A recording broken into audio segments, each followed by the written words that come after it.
আসসালামু আলাইকুম। ইউনিক বুটিক্সের পক্ষ থেকে সবাইকে স্বাগত।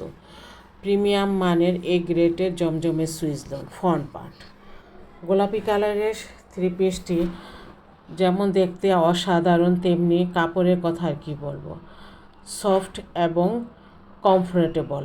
এই ধরনের একটি থ্রি পিস পরলে যেই কাউকেই দেখতে যেমন লুক সুন্দর দেখা যাবে, তেমনি এই ধরনের থ্রি পিস ব্যবহারে অস্বস্তি ফিল করবেন না এবং ইনারের প্রয়োজন হবে না। ব্যাক পার্ট কামিজের সাথে নিচের অংশে হাতার কাপড়টি দেওয়া আছে। হাতার কাপড় দিয়ে ফুল স্লিভ তৈরি করা যাবে এবং জামাটির কালার কম্বিনেশন অসাধারণ। পায়জামার অংশ দেখতে পাচ্ছেন, পায়জামা সম্পূর্ণ 2.5 গজের মধ্যে পেয়ে যাবেন এবং জামাটি দিয়ে আপনারা চাইলে সুন্নতি জামা তৈরি করে নিতে পারবেন। ওড়নাটি নামাজি ওড়না। এই ধরনের ওড়না ব্যবহারে আপনি জামাটির লুকই আলাদা দেখা যাবে এবং যারা